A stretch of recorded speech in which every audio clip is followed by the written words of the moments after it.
Ladies and gentlemen, welcome to another edition of On Point. Today is a doozy. It's going to be explosive. This is what we have been waiting for. We have with me some of the best and brightest of Liberia's minds. I have with me my co-host, Mr. George Tulay out of Canada, and our two special guests, two of the brilliant minds when it comes to the topics of political science and current event in Liberia.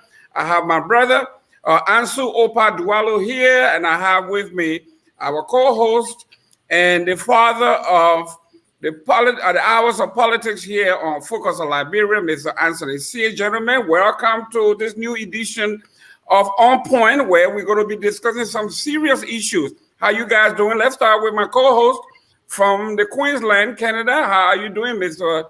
Tulay, Georgie? You are muted. I didn't see it. I'm doing very excellent. I want to say welcome to our listeners out there. We appreciate you people highly. We know that you take your time to join us, and we are grateful. The importance, your importance is not lost on us. And today is going to be a nice day, and we're going to have the opportunity to put to bed some false narratives. So we want to say welcome to the show. Thank you very much, my brother. For your first time on point, I think I have a little golden glass that I need to give you. Welcoming you, Ambassador. We'll give you a little cola nut, but we're not Ambassador this time. So welcome. Introduce yourself and tell us who you are and why you are here. Well, the first thing I would say to you, I would have go.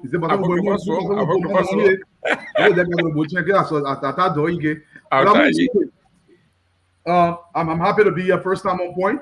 It's a lot of issues pertaining to Liberia, and I love these kind of shows. We get to talk about them, talk about the issues. This is the only way we can fix some of the issues in the country.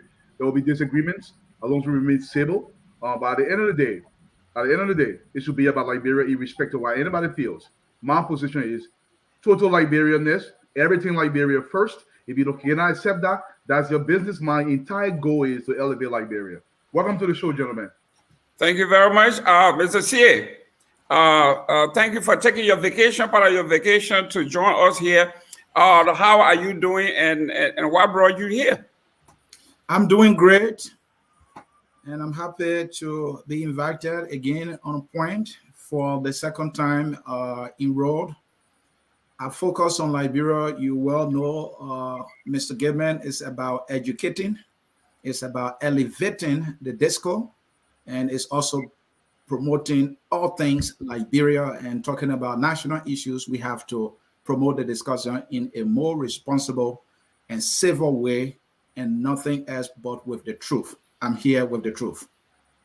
Thank you very much. And Mr. Tulay and my brother Ansu, we are going to dive right into the issues. It's all about current events. We are talking about what we all have in common, which is our country. So we are going to be talking about leadership. We are going to be talking about opposition. We are going to be talking about others. But we're going to start with number one, President George Weah leadership style. To some of you guys in the opposition, or to some people in the opposition, they think that President Weah has abdicated his responsibility for ruling the state, and has done that by allowing the Minister of State for Presidential Affairs, Mr. Nathaniel McGill, to be basically a de facto president, or the prime minister per se, in another land. This is the belief of the opposition. We're going to go from there, and then we're going to transition to, should the government celebrate the bicentennial in the midst of poverty? Do we have any logic in that? Do we have any tradition? Why should we, or shouldn't we celebrate when we have issues in the country? And then we're going to go to the Unity Party withdrawal from the CPP. What does this say about Dr. Joseph Walker and his leadership style? And we're going to say, Cummings also accuses Mr. Walker of being entitled, a man who thinks that he's entitled. He has nothing to do, but because he's in line, he should be next.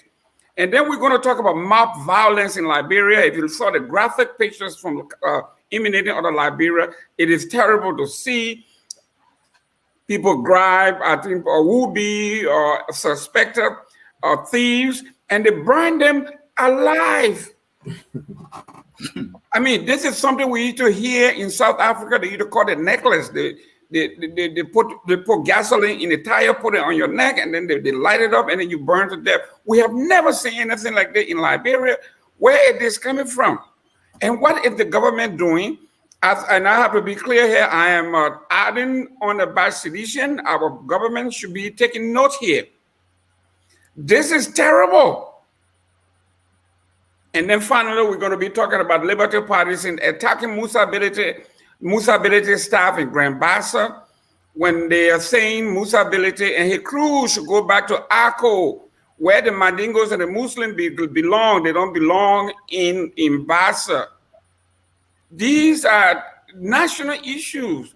Some of these things, we talk about national security, Ansu and George Tulay and Ansony, we're going to delve into these, but there's a serious issue here. This cuts across partisan line, this cuts across whatever. This is Liberia issues here, and it affects everybody. George Tulay, let's get the ball rolling. George Weah's style of leadership, you have issue with that.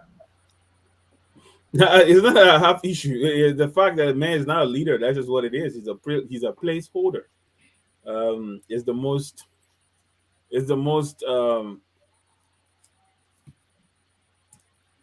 Well, I'm short of the right word to describe. It's a loss of opportunity. All right, his entire presidency, and we've always cried. People try to postulate and come up with different reasons why Liberia isn't ticking. And one of the things that comes out of most of the postulation is Liberia needs leadership. And because when we look across the globe, what we have seen, countries that have made strides out of mediocrity, out of gross underdevelopment to being developed, examples like Singapore, right in Africa, Rwanda, it's all due to an eclectic mix of leadership styles. You got a little bit of democracy with some autocracy, but the idea is that they have a plan, right, to deliver something. They believe that this thing is so important to deliver to the people that even-handedness will not deliver it because the people are stuck in their ways. So the way they want to get their message across is to be very strong-handed in getting the message across. For instance, in Singapore, Lee Kuan Yew made it mandatory that everyone have a national savings. Everyone who was working save a portion of their salary. All right, and it led to getting bonds. Why? It was mandatory. Whether you like it or not, once you work, that 20% of your salary was taken away from you and put into savings for you. And people will say, oh, he's infringing on the rights of people. We cry for leadership. We have a man who is more interested in self-interest than in the interest of the nation. One of the things that afflicts Liberian politicians, it happened with Madam Salib and it's happening with George Weah, is they tend to do everything they want to do is something that tends to support their candidacy in the upcoming election. Not necessarily to deliver goods into the hands of the people or to deliver services into the hands of the people or to improve the living standards of the people. No. Everything they want to do is geared towards getting votes. And as a result, it affects and hamstrings their whole presidency and causes them to fail. Typical example, Madam Shelley with her PRS or any other thing after PRS, how they failed miserably was because everything was focused on getting votes. George Weah, if you ask me, is failing as a president. He's absent. He doesn't address the nation. He doesn't speak to issues. Things can happen in the country, the ball will just be silent. That is a problem.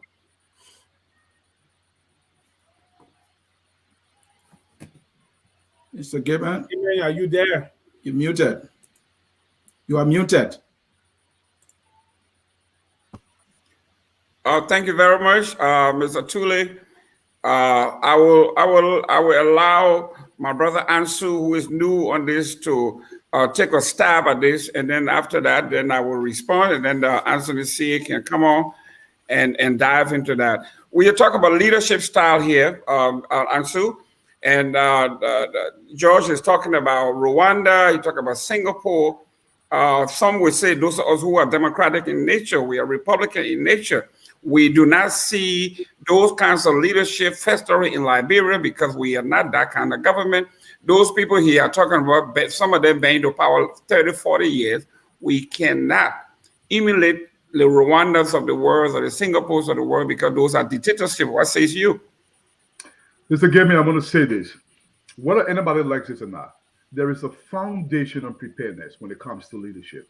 Whether you, any rational person will agree with this analogy.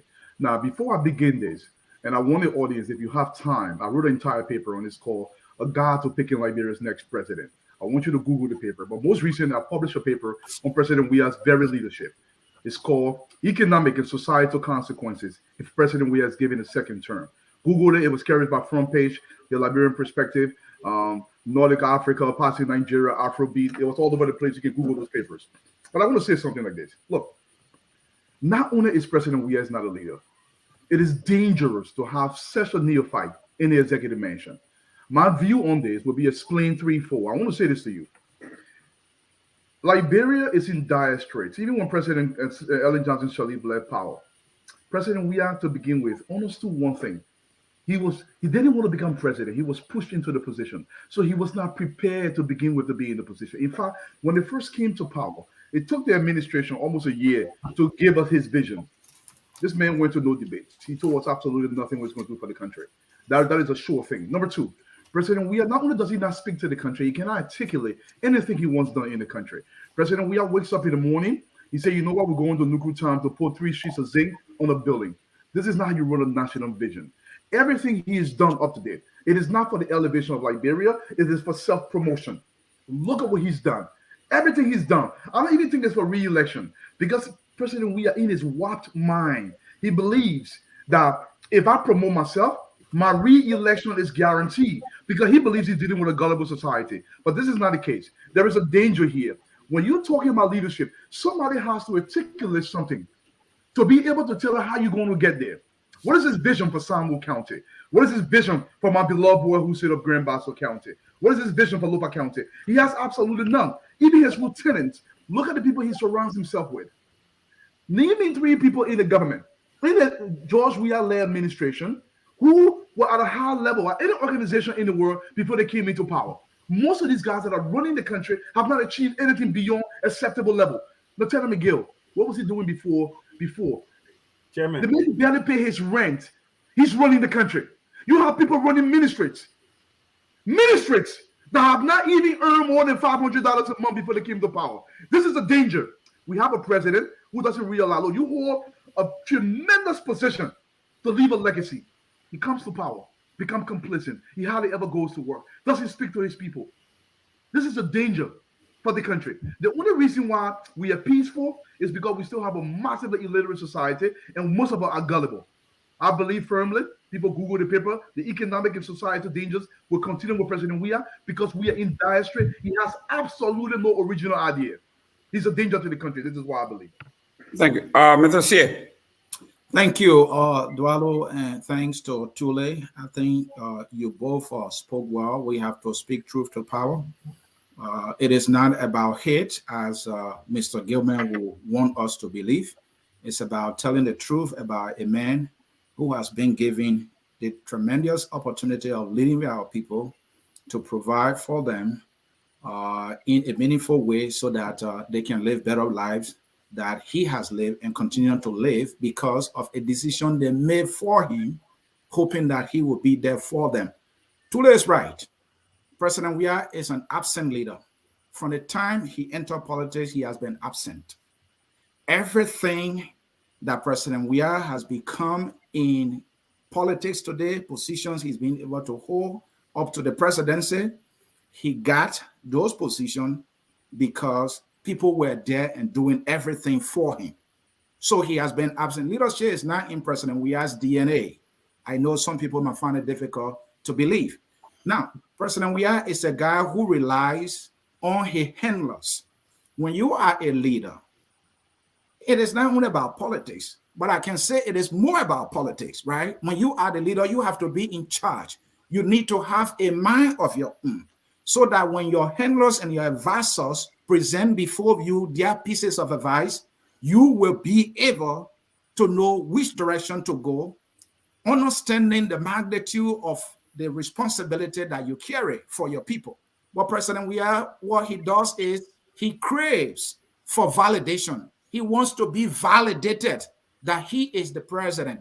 He goes by saying, hey, LRB best preso, and he wears that t-shirt. I don't know of any leader who will wear a t-shirt to say you are the best president for him to feel that he is a president. Now, President Weah measures, leading the country by the number of praises he gets. That is his measurement. He's not looking at, how lives are improving, is the economy improving? He's not looking at those things. It is about how much or how many praises he gets from McGill, from Tulay. In fact, he refers to Samuel Tulay as senior comrade. Now, because he craved for praises so much, even Tulay call himself Bekube Junior, just to validate President Weah. And President Weah is happy that his big brother is calling himself Junior to him. Cinco fancy at the highest level. Thank you. Go ahead, land. Hold on, Mr. Gayman, let me land. Go ahead. So it's more about what he gets. The purse of the presidency. It started with private jet, to boost my morale. I'm trying to give more meat. What I'm saying, this man only thrives on praises, and he seeks validation as a leader. Oh, I want a private jet to boost my morale. The biggest morale he ever gotten is to be president of Liberia, and he needed nothing else. But that was not enough, because he questions himself whether or not he's the one to lead the country. Another thing is, President Weah does not care about accountability, not whatsoever. We are reminded about Wambodike, the guy who President Weah would not fire until the Senate have to embarrass this guy. Fast forward, we heard about 400,000 for him at the housing deal, 100,000 for the Minister of Justice, 100,000 for Nathaniel Mange, 100,000 for Tulay. What did he do? Absolutely nothing. So he went on to say he's a celebrity. He said that in a church.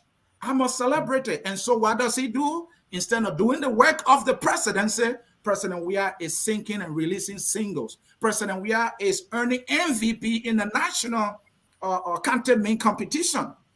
So their brother does not care about the responsibility of the presidency. All he cares about is what he gets, how much praise he gets, how many little projects he goes to. Come to think about it. Even if it is a little project in West Point, President Weah is there, he will dedicate it. The person was in West Point as head of that local government, that person has nothing to do. So I will stop that far and say he is an absent leader. He's just been blessed that he's been so loved, and our people are tired of crisis and chaos, so they allow him to enjoy himself. So enjoy himself, he does. Thank you very much, gentlemen. I appreciate you, and I'm going to, as a seditian, unabashed, unapologetic, someone that understands the proper agenda for prosperity, let me give it to you as it is. The greatest president that Liberia has ever produced since February 7, 1822. We just celebrated our 200th anniversary a few weeks ago. Now let's look at my brother Tulay talks about we need a strong man. I think the last time the finance minister slipped when he said we need a benevolent dictator. Everybody was going nuts. I agree with it. No. Come on now. I'm talking here. Let me roll. My bastard brother, like you to not do said, I said, listen here. I'm here to go ahead. You're protected. Let me straight three of you to pieces here, right on national TV. So here we are. The finance minister slipped. And I know the guy is brilliant. Tulay is one of the most brilliant guys we have ever met. He kind of teased you. He said, President Weah should be a benevolent dictator, and the whole place, including Ansu and Ansony and George Tulay, they went nuts. Oh, this is a prelude to what to come. And now here we are. in our lifetime. Mr. Tulay is saying we need a dictator like those in Singapore, and of all people, Kagame, that been in power since 1983. That's not true. 1994. The man held every position in the military. He even held position as vice president, finance minister, defense minister, and he became vice president and now president. And you are telling me that President Weah has been in power for 4 years, and he should do as much as those guys have been around for 30 years. Now, let me go to my friend talking about private jet. Obviously, when we are talking about a job like me, I just presented my budget to the United Way and to the federal government for my office. My office comes with perks, and my perks are, this is what it comes with. I will have $10,000 in my budget for gas and travel and maintenance. I will have 8 weeks of paid vacation, whether I go to Africa or I go anywhere. That's what I call for. These are perks that come with the job. The president wants a jet, he gets it. Now, let me go to accountability. Amabuiki, you talk about. Who hired this Mr. Amabuiki? This man was a man that we inherited. So for my brother Ansu, who is talking about those guys who came, because when Ellen came into being, I saw her cabinet minister. When I saw it, I called Abito. I said, this is an A team. This team is going to catapult Liberia into a second world country, because they were all PhD, came from DuPont, according to them, World Bank and everywhere. We never taken a background check. And here we are. They became the looters in chief. They became one of the worst people we have ever seen. And Mr. Tulay was part of that group because he was part of the Liberty Party, that is not part of the ANC, part of the Liberty Party, part of they all part of that. And they enjoyed this. He was in Liberia during early time. He enjoyed it. So he had these guys. They are talking about president doesn't have leadership. How does a man who doesn't have leadership come into leadership? President Weah was Liberia's best. He led well. He was Cameroon's best, Africa's best, Europe's best, or the world's best. So how can you tell me that a man who has been number one in everything? Now, there we go. We're talking about someone say he doesn't speak to the nation. Okay. I saw someone say, especially former Vice President Weah said, George Weah is a bobo president. He doesn't speak to the nation. He doesn't speak to issues. And when he became chair of the CPP, it going on 7 months, we have not heard a word from Joseph Weah, who's supposed to be the president in waiting. They had a microphone to his mouth yesterday. We could not understand a word he said. President George Weah is a statesman. He speaks when it counts. He doesn't speak. He cannot count. He cannot speak to everything. Somebody accuses him of a womanizing. He calls a press conference. Somebody say he stole. Mr. Gibbon, you got to stop that. I don't want to interrupt you, but you got to stop that. Tulay, I go back to you. Help your friends here, because Ansu and Ansony here, they are drowning. They're not doing too well. They're not holding their own. You are completely off point. Tulay, I'll give you a chance to go first. If anybody is not coherent here, big brother, it's you. You went all over the place and you never addressed any of the issues appropriately. He's off point. Because off point. You're not on point, and the reason why is because it's difficult to defend the indefensible. Let's look at the issue of being a benevolent dictator. The first thing, Kagame hasn't been in power since '83. I think you make mistake with Milton Uboti. They can't get a history right. To go ahead. You're making a mistake with I think that Museveni been in power almost, I think, from '87 or so. Museveni came into power. The reality here is this. What we're saying, benevolent dictator, we're not asking somebody to come send police to be beating people or all those things. But the way our Liberian people are stuck in their ways and they cannot make transition to good things. Typical example, Ansony, if you went around putting garbage bins around the city, okay, at strategic locations so people don't drop their trash in the stuff, right? And put it put it in the garbage bin. They will start to steal it from there. You install electric wires if they have the opportunity to cut it at night, and they steal it from there. I remember I was in Ghana in 1990. The first time I saw they executed people for stealing electric wire. 8 persons were executed by the government of Ghana for stealing electric wire. That time. It shocked me because, I have never heard about such a thing. But it was akin to economic crimes and crime against the nation. Because we are putting things in place to develop the country, and you come and cut everything to go and sell it for copper. And that thing put paid to that issue. Oh God. That thing put paid to that issue right away. So where am I going with this? A president who comes in Liberia right now and say he wants to go to the national legislature for everything, all right, and make sure that all the Liberian people agree with all his action that will benefit them. We're talking about benevolent dictatorship. We're not saying you should be printing money to sponsor your election campaigns. We're not saying you should be appointing your concubines to positions and damning everybody else. No, we're talking about acting in the people's best interests and damning the consequences. As long as I know that I'm building schools, I'm building roads, the city is supposed to be kept clean, the place is supposed to be in order. We put in the right structures. We put in the right punitive measures. We don't care, from my own family to everybody else. You don't fall in line, you get dealt with very, very harshly.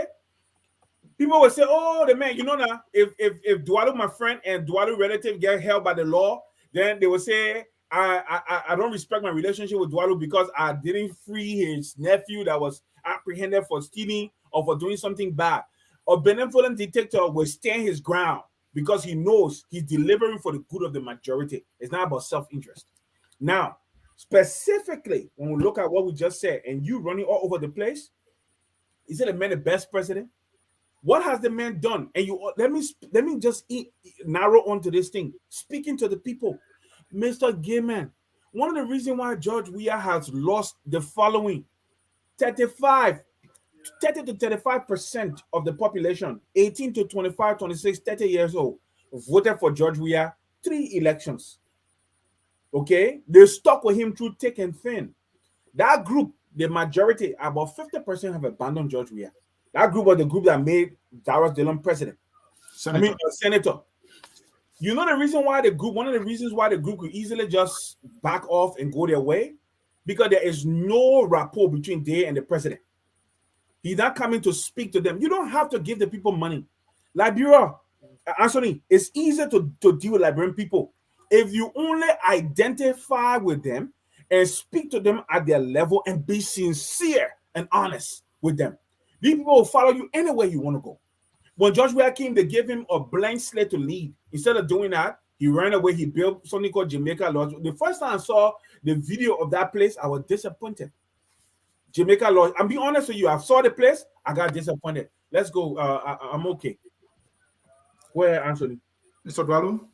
Look, Mr. Gibbon, I kind of feel a little sorry for you because I believe the way the show is set up, you're going to get crushed. But I'm a kind of person, when somebody's not speaking the truth about Liberia, I don't just want to crush them. I want to bury them. Okay? And I want you and I want to invite you in this conversation, a quick conversation going back and forth, yes or no questioning. You said Samuel Eto'o is one of the most brilliant Liberians ever to walk the planet. Literally. That's what you're suggesting. Can you give me one thing that Samuel Eto'o has done before he became finance minister that will point to his brilliance? One thing, anywhere in the world. Mr. Eto'o was an economic advisor from the World Bank to the Ellen government, and he was making $8,000 a month, which when I was on the other side, criticized the Ellen government for paying him that much money. Okay, so let's not make it long. I just want to go for the audience. I just give you one of those examples. Listen now, because I know it's a consultancy. Anybody gets that. When Eto'o was in Minnesota, was he a truck driver? How come the brilliance did not resonate here? Well, listen, when I was going to school in New Jersey, I was a security guard. No, but I said Eto'o. I'm not talking about you. That has nothing to do with where he is now. Here's the thing. The point I'm trying to make is we Liberians, we are so quick when somebody take a government position, we equate that to being brilliant. Anybody can get consultancy in Liberia. In fact, on Ellen Johnson Sirleaf, there were DJs from Atlanta who became consultants at the founding ministry. If I'm a minister in Liberia, I can bring a garbage collector and make him a consultant. This is an achievement. Tulay has achieved absolutely nothing outside the government. Okay, so his brilliance you talk about, it has no point. Let me tell you something about perks. You spoke to perks. The president has a bunch of perks within the confines of the law. Our law said when you go outside the law, those are the perks. Those are illegal. When you get a private plea, it is not a perk. It's illegality. Like you, we submit budgets. The budget you submitted, it was detailed, and there was a line in your budget that everything is agreed, and it's not within the confines of that budget. You're going to use it for vacation, for car repairs, etc. If you don't use that money, it goes back to Goodwill or whatever you work for. The point I'm trying to make here is, Mr. Gayman, I hear when people try to equate Liberia to a much more developed country. Let's stick to the issue of President Weah. Benevolence. All this stuff we're talking about. Let's look at our country right now as it stands. The infant mortality rate in the country has increased. The maternal mortality rate have increased. Our importation of foreign goods have increased. So everything we do in the country has gone up. High school enrollment rate has dropped. The inflation rate has, everything under President Weah is negative. These are actual numbers that have been presented. What are you talking about for our people? You know, sometimes when I look at people, I say, listen, don't sit in America where they give us comfort that we have not earned. We walk into this comfort. I'm guilty. Most of us are guilty into this comfort. But we can take our children home to live under this very condition that we claim is okay for the rest of the people in the country. President Weah is jumping around, behaving like he's building hospitals. When the one that he built, there is no accountability for it. It is not properly furnished. But he said, oh, the man is the first. You're clean first. Let me tell you what first is. When you take something and you build it the first time and you actualize that thing to the very maximum, that is the first. But when you go do something, just to say you did it and it's not done right, that is not first. Actually, you're going in a negative because the next person that comes down, they have to break it apart and rebuild it. It is not about first. It's about a legacy for the entire country. And President Weah is not doing that. Now, name me one vision that President Weah himself has articulated, or give me an original idea that originated from President Weah. If you can do that for Mr. Gibbon, I appreciate it. Okay, first of all, when President Weah came to power, he told the folks that his vision, his legacy is going to be road connectivity. That is his legacy. He talks about his dream of having a coastal highway. These are things, when we talk about public policy, it doesn't matter how. What happened to that coastal highway? No, excuse me. We are talking about the county. We're talking about county connectivity. We say we're going to connect the counties. We're going to connect the country. We're going to. The dream is the goal. The ultimate goal is to build a coastal highway.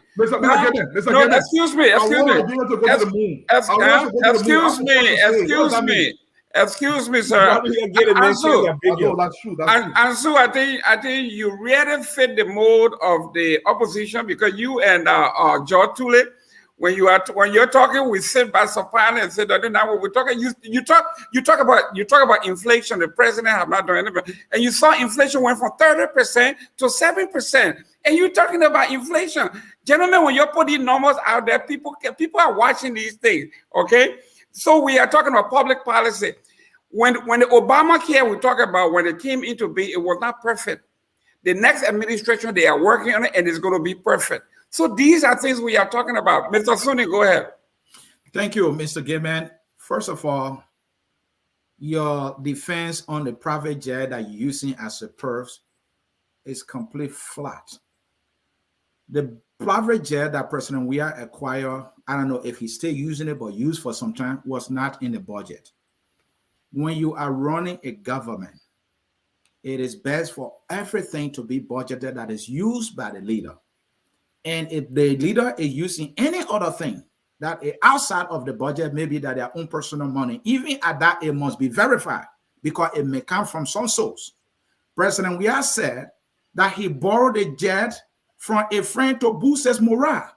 If you go in the code of conduct law, it says that the leader or any government official cannot borrow anything or being given a gift valued more than $200.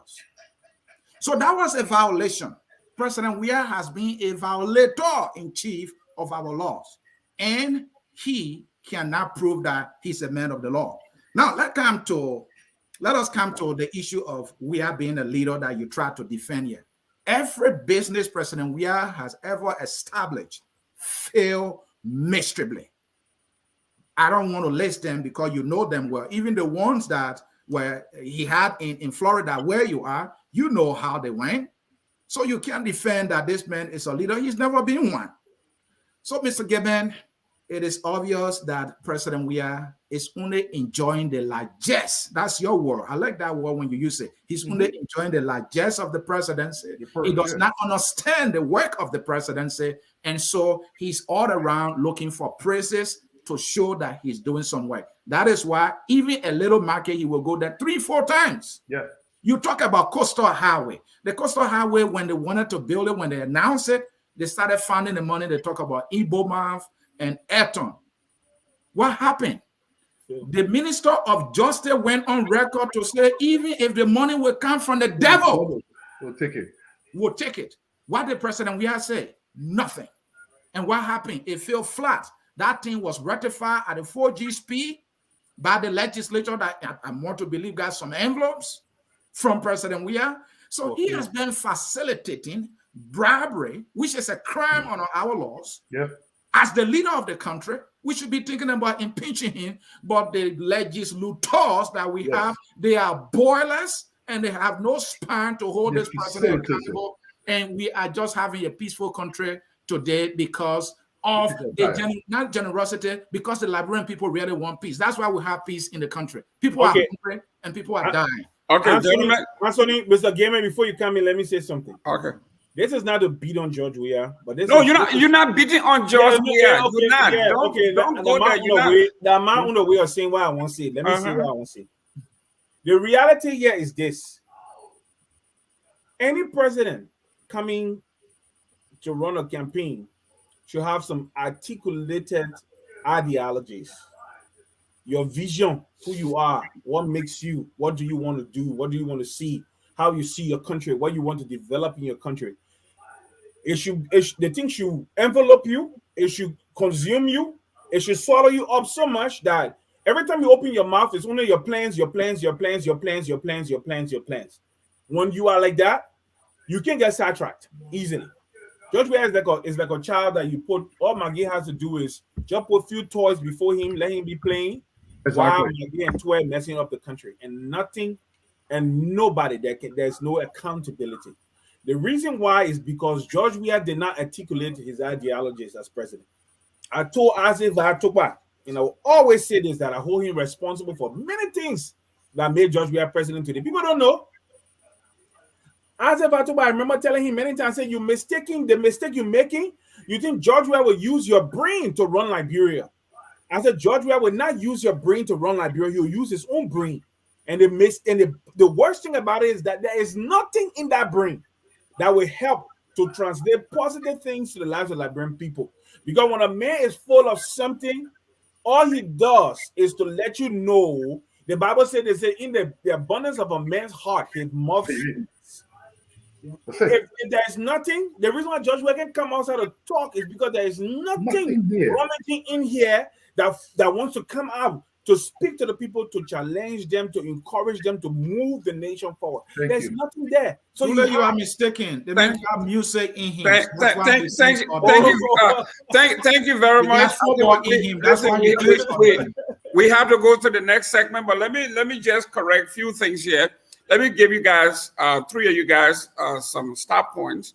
When we are talking about a leadership with vision, when you are talking about a man who possesses leadership, that's President George Weah. One of the greatest accomplishments of George Weah, like you and even said, Jack Klein said it, is keeping our country at peace.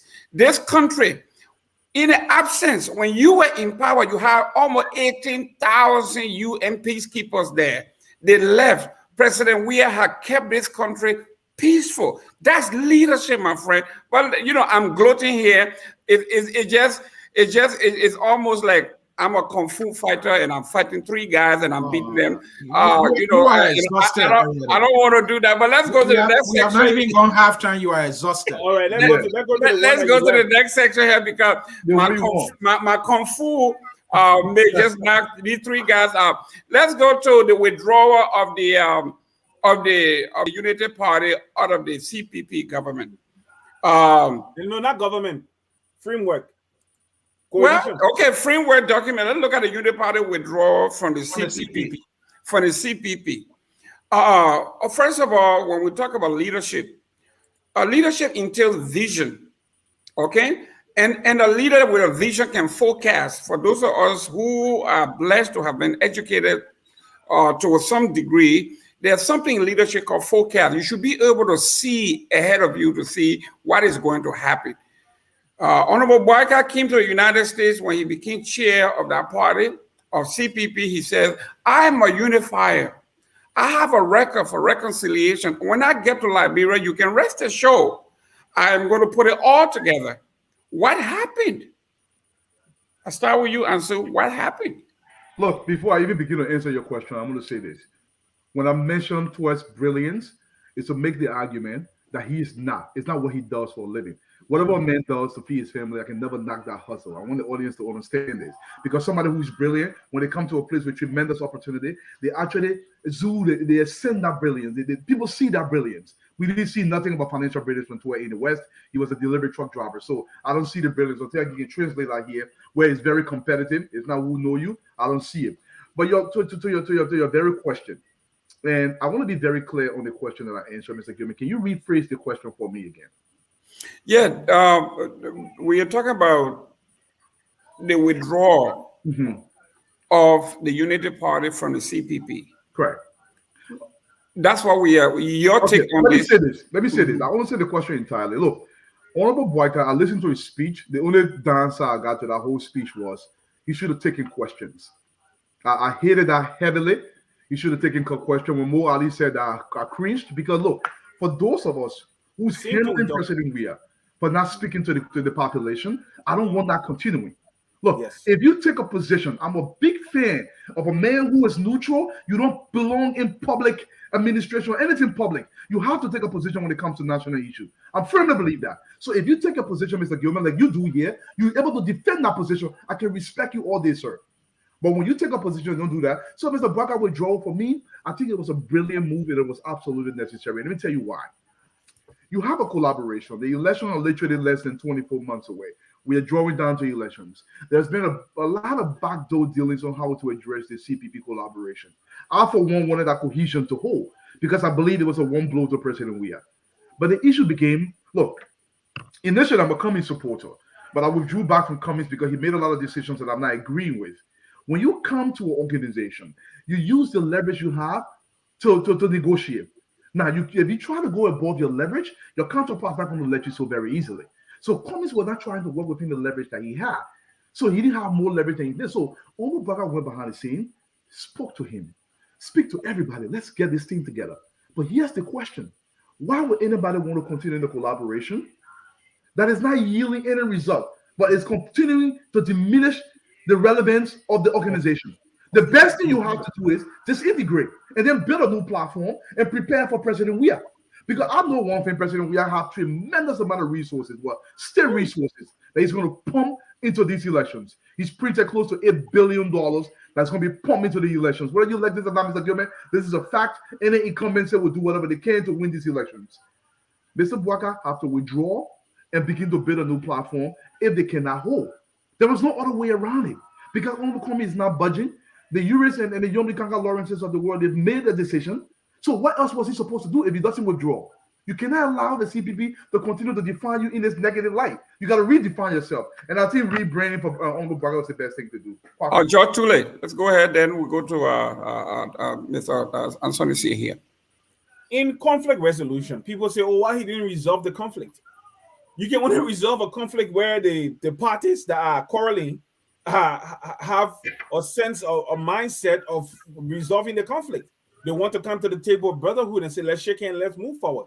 But when you are dealing with people who have ill will towards you and who believe like they're trying to use whatever means to leverage an advantage that is not theirs, all you will see is chaos. And that's all you saw in the CPP. The first thing about it, for me, I knock myself all the time when I think about this, that Cummings went into this agreement knowing full well that Liberty Party generally supported Joseph Boakai, ALP Joseph Boakai, party supported Joseph Boakai.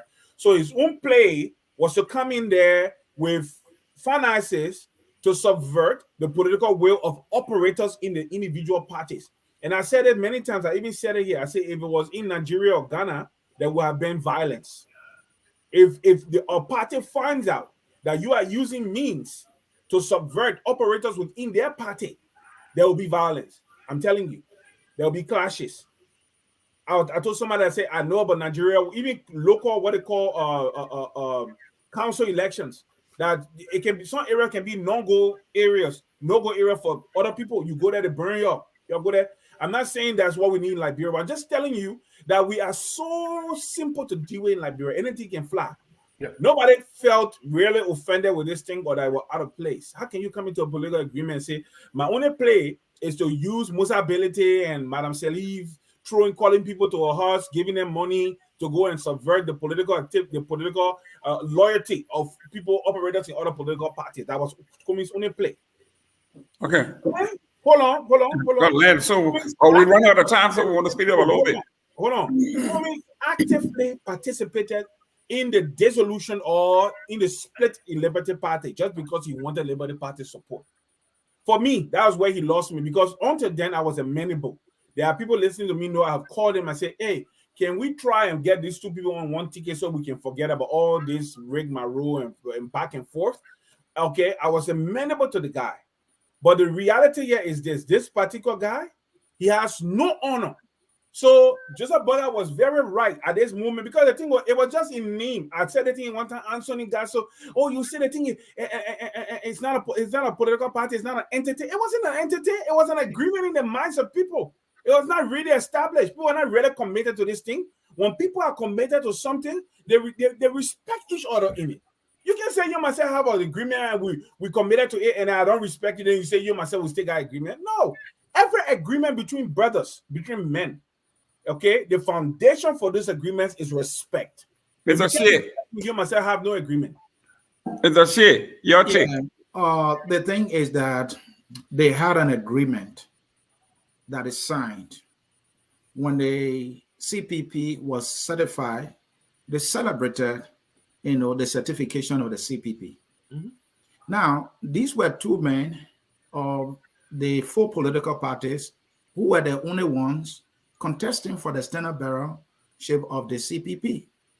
So it was obvious to many that this would have been a very easy decision for the two men to make and put the national interest first, right? And the conventional wisdom was that, hey, Boakai served as vice president. I mean, he's a senior brother when we want to look at the African tradition. Mm-hmm. So, well, let the man be number one and Cummings be number two. And I would say here, if Cummings had agreed, I don't know if there was any conversation between the two men on this at all. It would have been one of the greatest opportunities. And I even argue that, look, had Cummings made that move, that look, oh man, let us fight for this country. I will go number two, you go number one. If we have cost Cummings so much less money, it would have been, like Dualu said, a one blow to President Weah. These two men, because of greed, did not put the country's interest first. I agree. And they blew this opportunity. And the greatest harm they've done is the trust that they betrayed. Yeah. Liberians were flying away from George Weah. They were gravitating to the CPP to the point that a liar like Dillon will win an overwhelming victory. CPP had completely lost Monserrato County, its strongest hold. They were threatened to death. And then these leaders came and did CDC the greatest favor politically of all.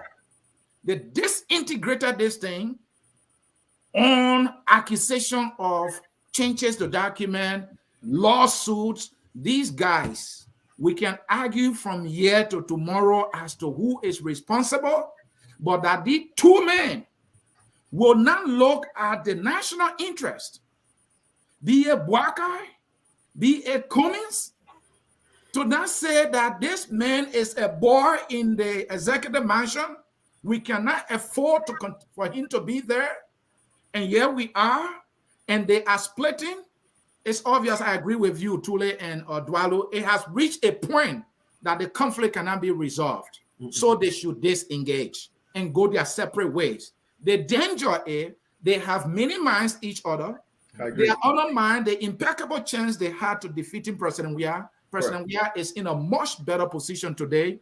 So if there's any prediction that can be made right now as to who has the edge to winning, I think President Weah does. Because each candidate now, each of the two men will have two opponents in the race. Walker will be contesting between Weah and Cummins. Cummins will be contesting between Walker and Cummins. And Weah.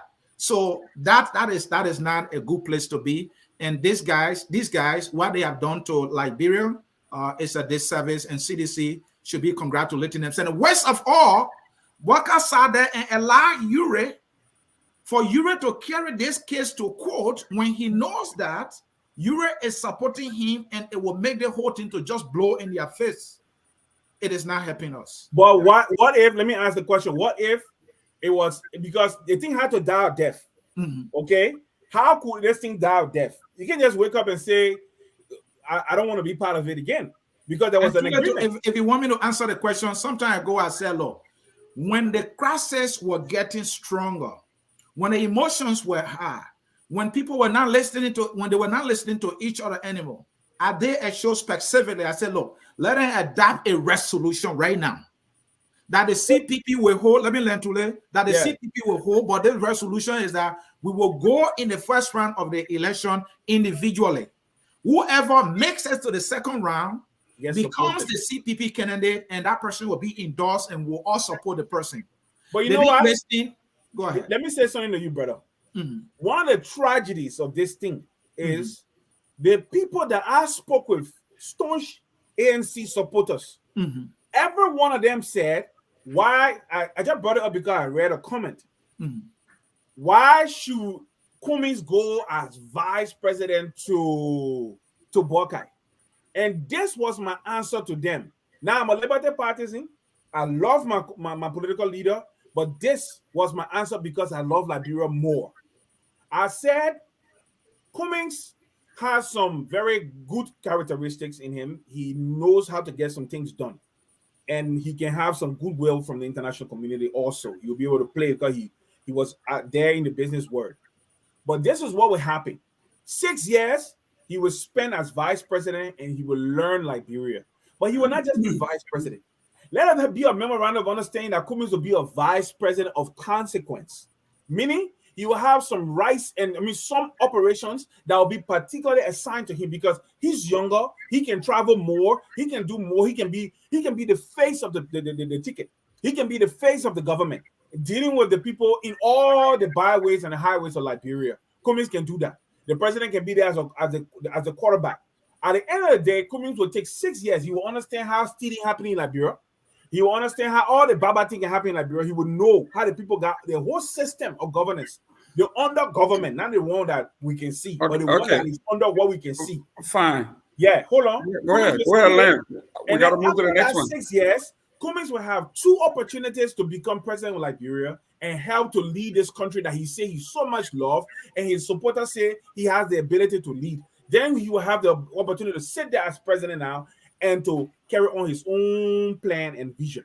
Excellent. What was so hard about this calculus for Cummins people to understand, they're retort to everything we say all the time. Why should Cummins be the one to be vice president of Joseph Walker? Can you imagine this? But listen to this, gentlemen, and to our audience in cyberspace. Look, I'm salivating here. Ansu, I'm salivating when I look at you and I look at Ansony, Sieh, and look at George. I'm just salivating because when I was in political science schools, Michael Dukakis will tell us, he said the objective of leadership is to make other people see things your way, to follow you, to do things. He said, this is what I want to be, and these people believe and trust you. That's what leadership is. Joseph Walker could not convince one man. He could not convince one man to say, you know what, this is how I see it. And he came and pledged to us. I said, as an elder statesman and a leader, I have record for reconciliation. When I get to Liberia, I will reconcile. This thing is going to be. And then he came here the other day and threw in the tower and said, my folks, the folks I called them to a meeting, they don't want to come. They don't even respect me. And I think I'm gonna find somebody else. And basically what he was saying, we are not going to use the George Weah model. President Weah came into the CDC. He says, I am the man, I have a vision, I know what I want to do, and everybody else follow me, and I'm going to take the lead.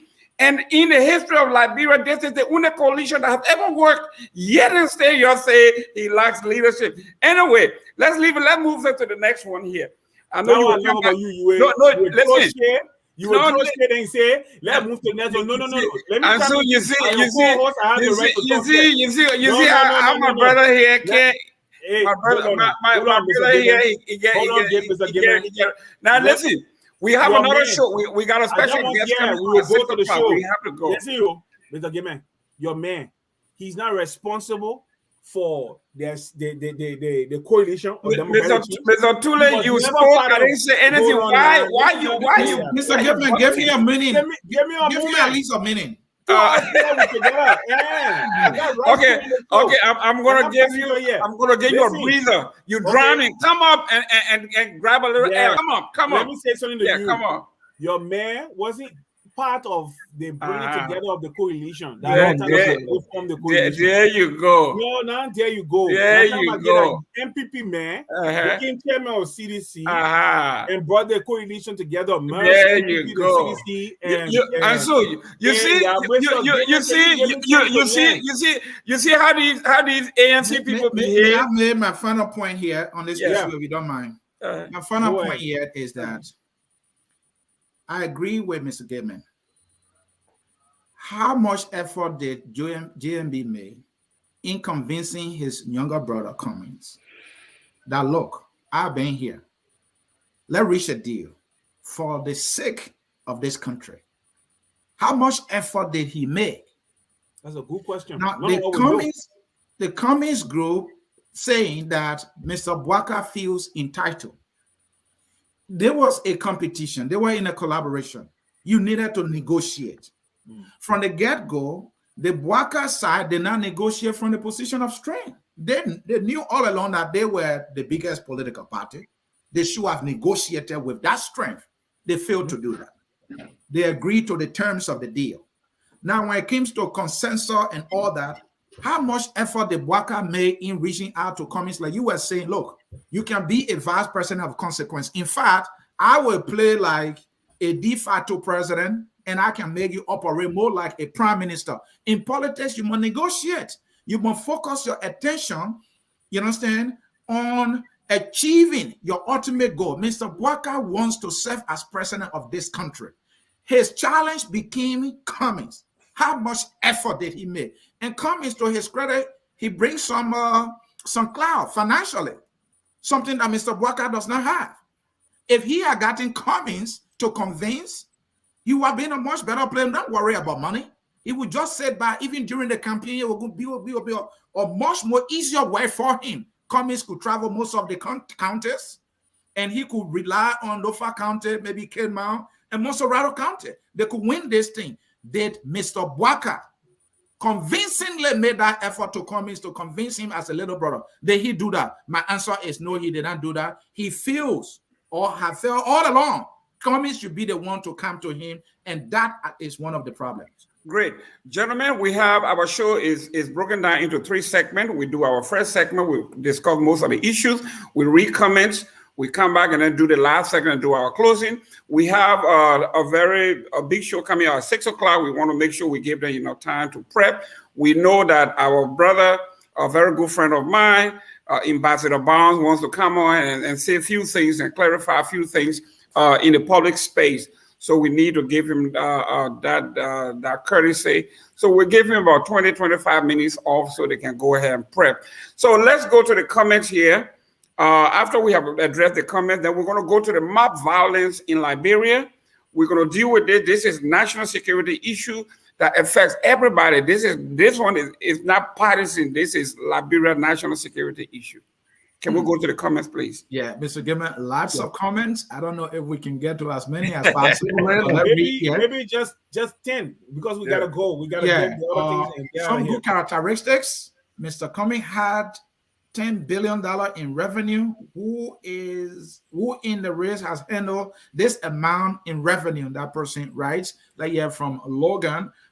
Is that what the CPP framework document says, that Cummings goes as VP? No, we are talking about consensus. They say consensus in the framework document. No, I think I read that one. Like here from Mr. Like here for Reed. Elementary analysis, Tulay. Every little kid understand Liberia, nothing to learn. Liberian, he said Liberian. He wants to repeat me, and he's talking about Liberian. He doesn't even understand what we're talking about. Cummings has no understanding of how Liberia works. Let me tell you the reality here. No. Okay, let's go.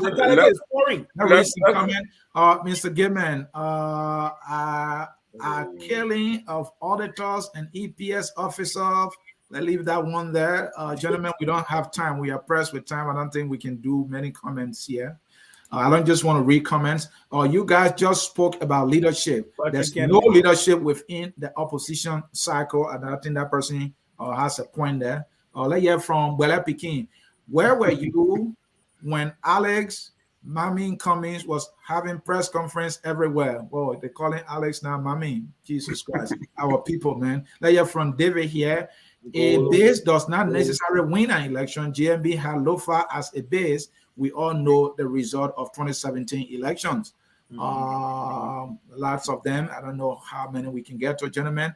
Some guys think only guns can destabilize country. The people are suffering and dying from headache and call that peace. No, that is not peace. That year from is that Watkins.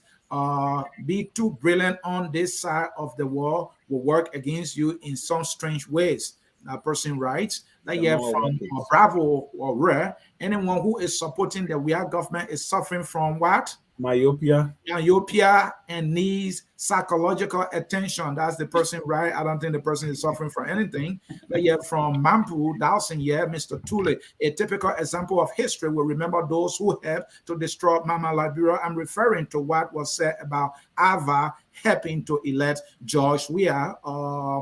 Like you're from Mountain Weah Brown, it is George Weah that is keeping the countries in peace. Liberians have realized that war is not the solution. That's what keeping the countries as peace as that. George Weah, that is the point that person. Let's take the final one here from Kanga, I think is it Pega? Jerome Gayman, please come home with your family and enjoy this leadership that you are marketing on this platform. And I think you should start packing his bags. Let's go to the issue. Okay, gentlemen, Mr. Pega, December, my wife and all kids, we're going to have a great time. Ansu, you can hop on. Now, let's go to, gentlemen, this is a serious one that is going on in Liberia. This has nothing to do with partisan. This is strictly national security issue. Our country is traumatized. I don't care how you look at it. We are traumatized, and it permeates our churches, our mosques, our schools, our family. I saw something yesterday. I think we all saw something very, very graphic. I think 3 human beings were burned to ashes. 3. And then in my own hometown, Buchanan, a mob of violence. They chased a gentleman in the car with the Liberty Party emblem, took him from the car. A lady slapped him. They said they came to do citizens arrest. And the guys made it clear, anyone that leases a property to Musability and anybody here, we will burn it down.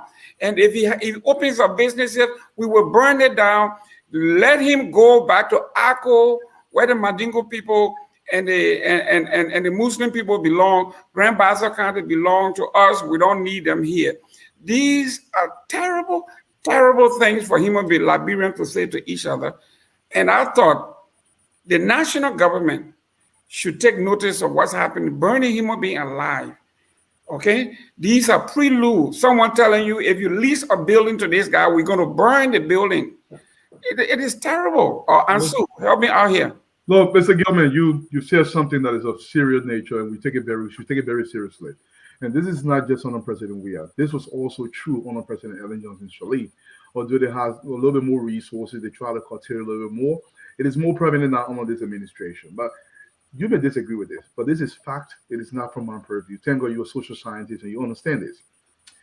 There is cause and effect to why things happen in a certain way.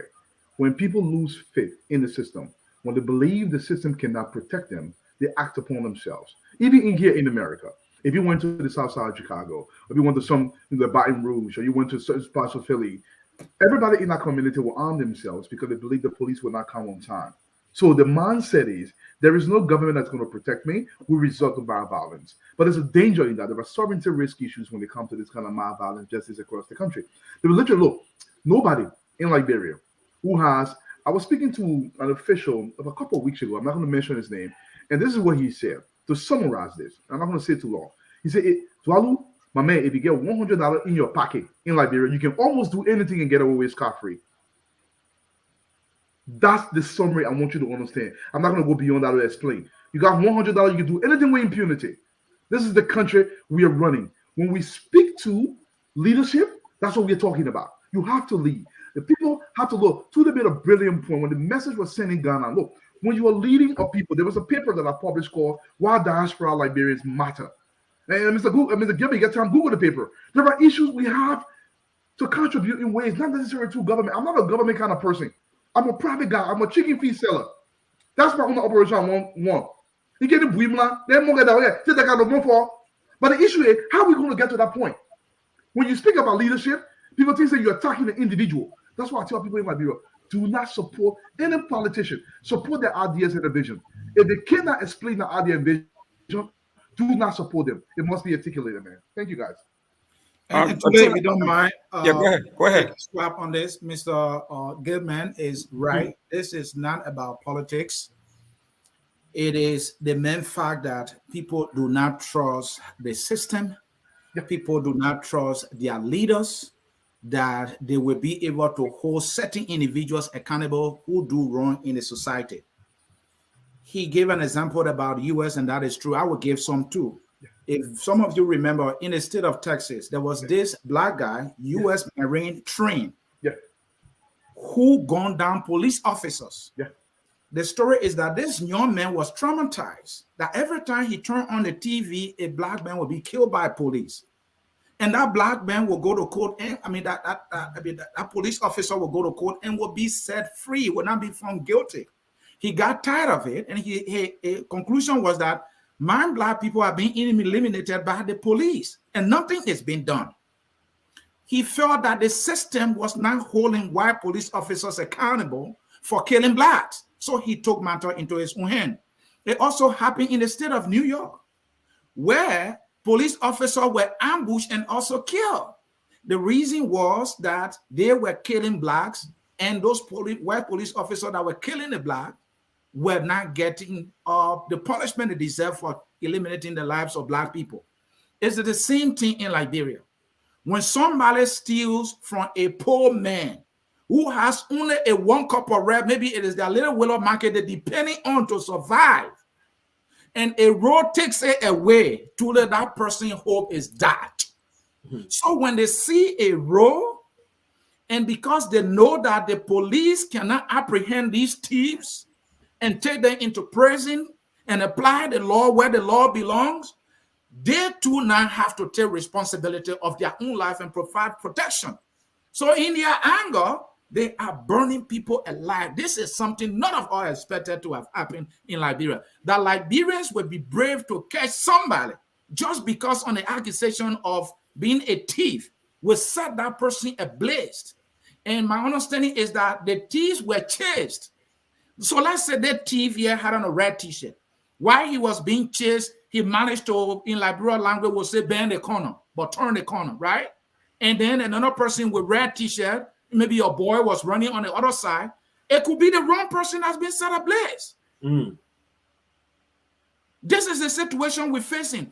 If the people have trusted that the police will always apprehend the thieves and take them to prison, and the law will be applied, they will not take matter into their own hands. But they don't trust the police because the police themselves are taking bribes. Like Dualu said, One official in government told him, if you have $100 in your pocket, you can do anything and get away with it.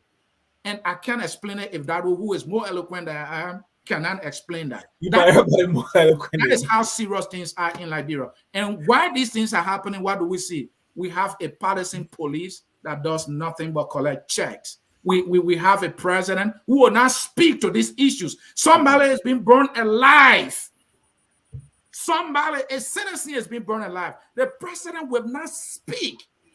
This has hit the core of the chaos in the country, but yet he will not speak. And Mr. Gayman here will get excuses. Oh, then I read in the president will address. Then what is it that he will address? What's he going to address? Thank you. All right. Okay, Mr. Tulay, go ahead so I can respond. Let me come in. I like to break it down in different places. The break first it down. thing about it is this. Break it down. Law just be succinct. Break it down, but be succinct. We're running out of time.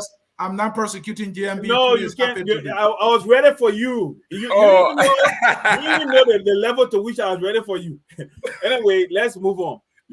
Let's break this thing down in different. I lived in Lagos, right, for 5 years. Mm-hmm.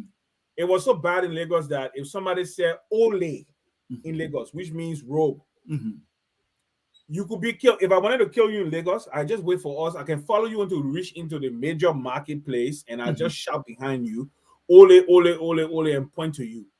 Under 5 minutes, you'll be dead and necklaced. Under 5 minutes. Those guys did that thing very fast because they didn't want any police coming to rescue the victim. So they killed the victim in under 5 minutes. You know the guy pimping, how they call it, Okada?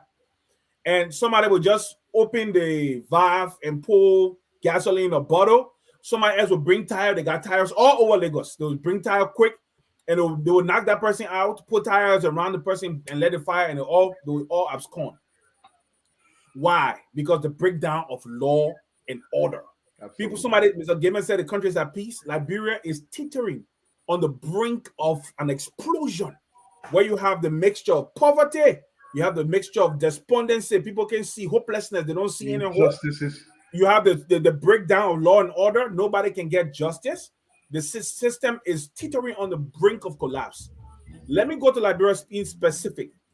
When people get arrested and taken by the police and charged to court, what is the county solicitor or the general solicitor or whoever, they don't do their jobs to go to the police and prepare charge sheets and make sure that the case is prosecuted to its logical conclusion. The person is sent into pre-trial detention. Let me give you statistics. Over 80% of the detainees at the Monrovia Central Prison or any other remand prison in Liberia are pre-trial detainees, meaning their cases are either have not even from the day they were remanded into custody, they have not seen court, or they've been to court several times, but their case have not been concluded, so they just languish in prison, some of them 2-3 years. I know a guy who killed somebody on Dirty Street. He stayed in jail 3.5 years before I left Liberia. The logical conclusion of his case has expired because I think the law said 2 terms of court. If the case is not adjudicated, the case should be thrown out of court. But people were afraid that he will get mobbed by the family of the victim. He didn't kill the person out of spite. There was no malice. The person attacked him, and out of anger, he broke bottle, and because the person had beaten him before, whatever. And this guy is a very small person, easily intimidated, and he just reacted. Yeah, but Mr. Tulay, why are you doing that? I want you to address the situation, the more violence also in Bassa. Well, yeah, okay, we'll address the more violence in Bassa. That one are political. Let's look at criminal first. The criminal aspect here is this. The people are being terrorized in Monrovia. Everybody is being terrorized in Monrovia, Mr. Gayman. You're driving in Monrovia, you don't have air conditioning. Even if you have air conditioning, they say gas price expensive. You want to lower the window down sometimes just to have natural air come in your car.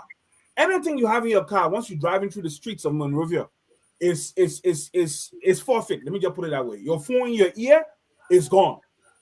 These guys are on the prowl. They're just marauders going all over and then just victimizing anybody they can victimize. And you know a new thing they've started? They're going into people's homes and they're ripping women and girls. But no one wants to talk about it. And the issue here is this: when the people cannot see that the government is for them, that the state security agencies are working in their interest to protect them, they will mob people. Okay, Mr. Tulay, thank you very much. Mr. Sieh, right before we move to let's move to the last piece here, the mob violence in Bassa. Let's discuss. We are running out of time here. Yeah, we still got. We are running out of time. We got 12 minutes here, and I don't want you to take out the whole time. We're going with this, Mr. Gayman. I'm making a point. But you made your point. I don't want you to take out all the time. I've not finished. The CDC government, it was Madam Seti. I remember when Madam Seti was president one time, these guys, Ansony, I don't know if you know about this. These guys used to wait for the Fuller people to open their store early in the morning, water side. You know how the people can go soon in the morning, open their stores, right? And start cleaning up the area. So they will come from West Point and other areas, and they will just do the same thing we see the people doing going to stores now, just snatching, right? They will come and snatch the people things and take money and whatever the people have in the stores. Until one day the people decided it was enough. Even the boys who sell along the Fuller guys, outside the stores, they decided enough was enough. They even chased one all the way down Gertie Street where they killed him. They killed a couple of them that day in Central Monrovia. I am not saying this is right, but what I'm saying is the only reason why this is being done is because the people feel that the government is not acting in their interest. The government does not care about their security, so they have to seize it in their hand. The last point I want to make here, instead of our people saying that people are ripping, people coming to your communities at night, ripping your daughters, ripping your sisters, ripping your friends and your relatives. Liberian people, those who are listening to us, form community watch teams, protect your environment, protect your community. You have a lot of young men who are not working. Those who have access to money, put money together, organize them, put them outside to protect yourself. Because guess what? This government is not taking care of the police. Therefore, the police will not take care of you.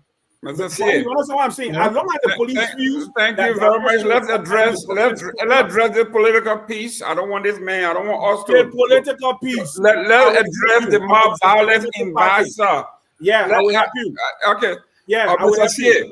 Sieh, chime in. Go ahead.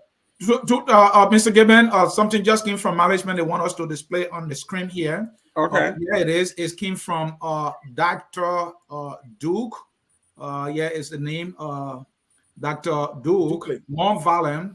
Duke, thank you, Tulay. Dr. Duke, more violent is the direct result of the absence of the rule of law, like in Lagos in the 90s. And he is watching Focus on Liberia on his big screen, watching us on YouTube.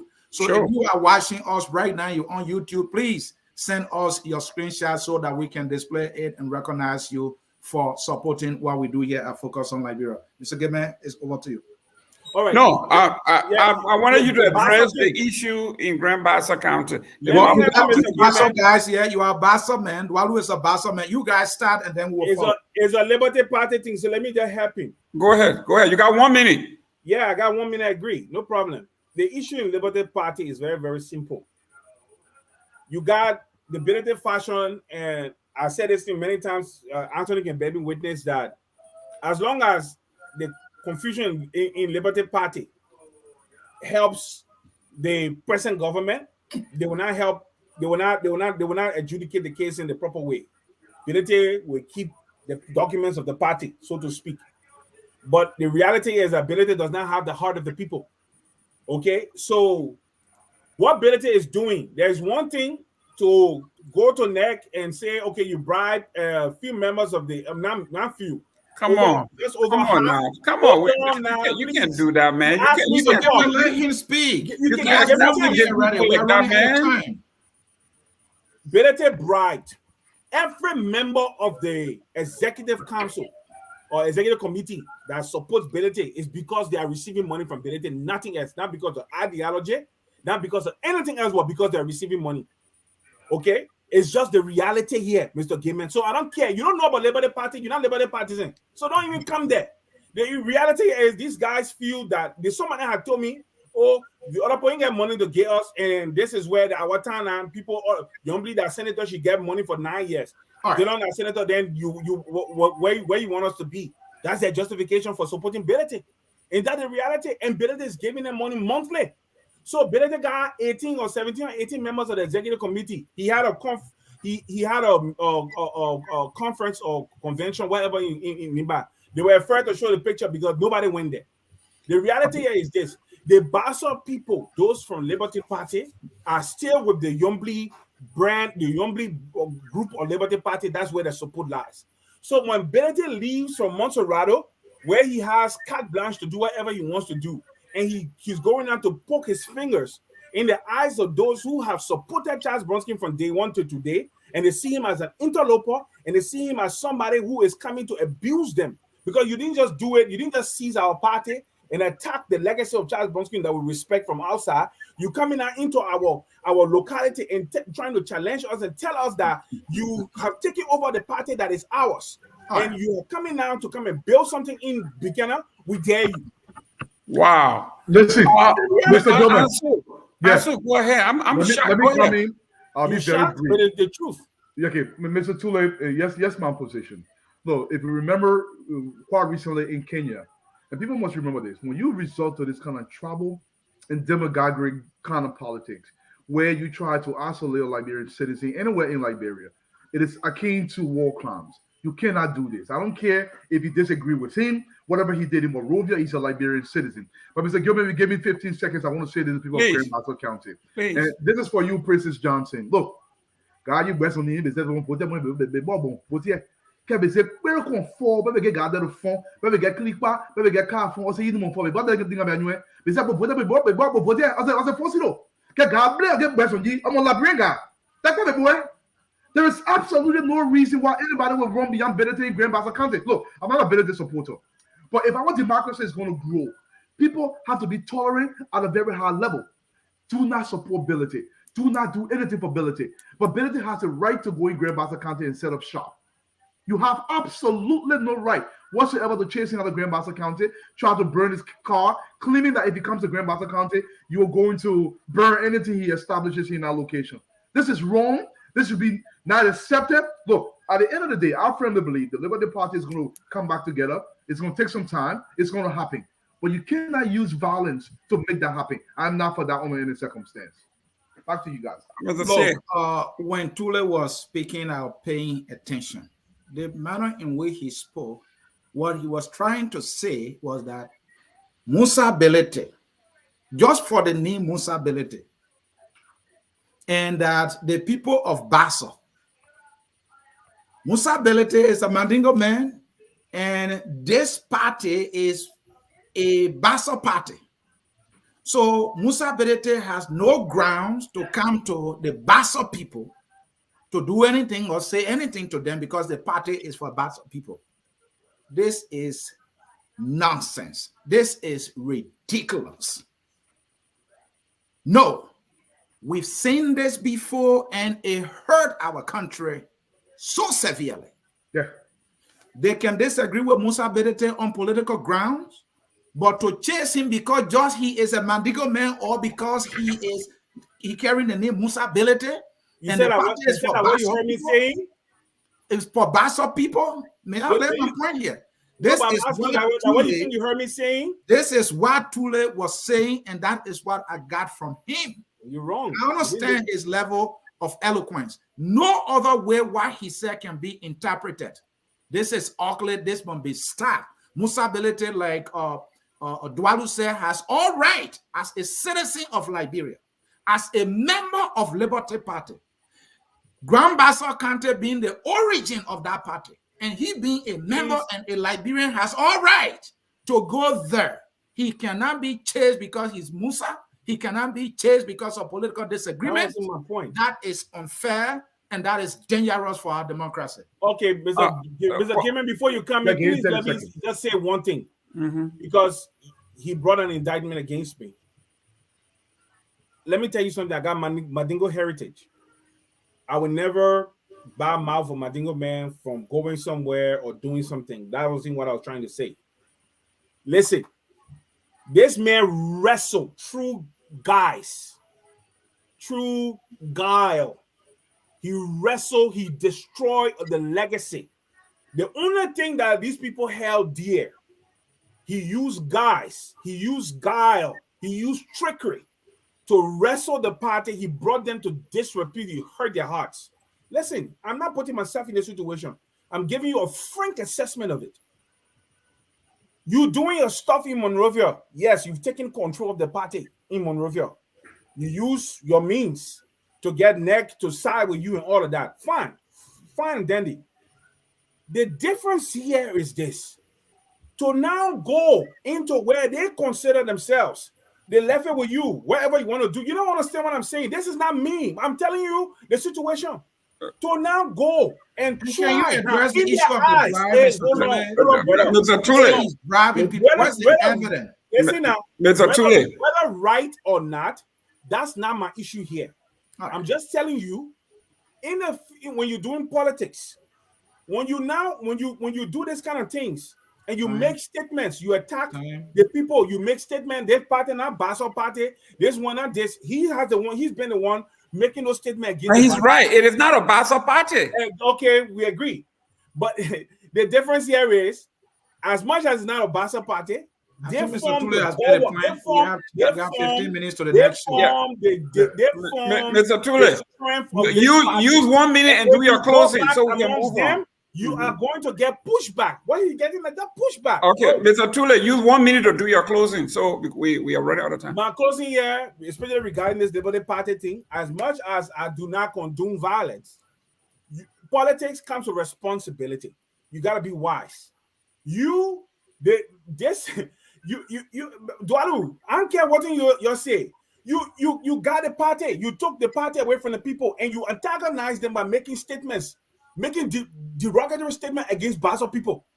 Okay, whether you can say the party not Basel people party or whatever, the party has been supported, strengthening the base of the party is majority Grand Basel from the entire Basel belt. For you now to get up from where you are to go amongst them and start to do things, poking the bear, bro. In politics, you gotta be careful, you gotta be wise. Mr. Tulay. Everyone go among them, be conciliatory. Be conciliatory. Mr. Tulay. Put Alexander Beer there Mr. Tulay.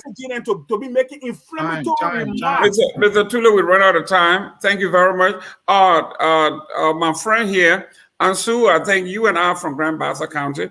And the Bassa that we want to see, the Bassa that we grew up in, we want competition, because where there is competition, there's development.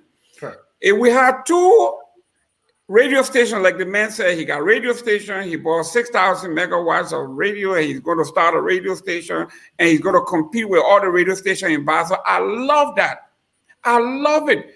Create jobs, come in and do all of these things. Like I always told you, for who criticize the economy, if you find a gap, fill that, you will become a millionaire. If we're lacking water and there's a gap for safe drinking water, if you do a water purification system from the private sector, you'll be a millionaire. There are gaps everywhere. What are the gaps? Radio station in Grand Bassa County. What are the listening audience? Excuse me. Come on, man. Excuse me. It is still competition. No, there's no competition there. What Mr. Tulay, please. Mr. Ansu, your closing statement, please. Yeah, my closing statement. Look, Mr. Tulay's point is, if he antagonizes people, don't go amongst them just yet. I get that point. I know that's what he's trying to say. But what I want for my Liberia is, a mere antagonism should not be the reason to be violent towards an individual, whether you disagree with him or not. My beloved Grand Bassa County, look, you have to listen. Look, capitalism is a good thing. Free market system. You don't have to listen to a radio station. Let me bring it there. For me, I want everything to come there. But let's not use violence. The thing is, if Musa comes to Grand Bassa County, everybody tunes out. He's going to go away. But I want to be able to go into Grand County. I'm a Liberian citizen. Look, I'm from Bombing.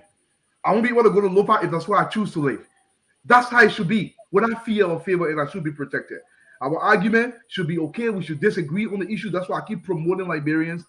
Promote ideas and visions. Do not support an individual, because when you do that, it becomes emotional and you attach to the person entirely. Gentlemen, it was such a pleasure. I got to run, pick up case. Thank you, man. Thank you. Mr. Sieh, take us home. Thank you, Mr. Tulay. Thank you, Mr. Gayman, and thanks to Dualu. To our listener, thank you so much for coming and sharing and doing all of that. We appreciate that.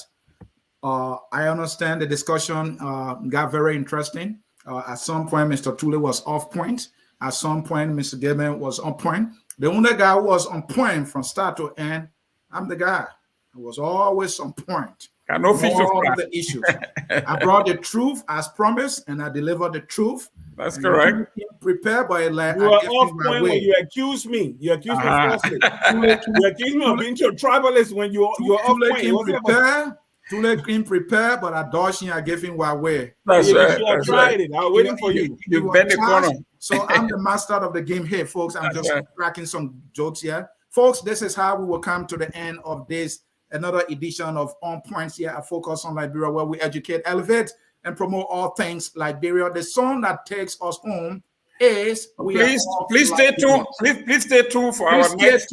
That's right. Our Ambassador Nathaniel Banks is coming on in 10 minutes. He will be interviewed on a book that he has written along with his wife. You do not want to miss this interesting interview.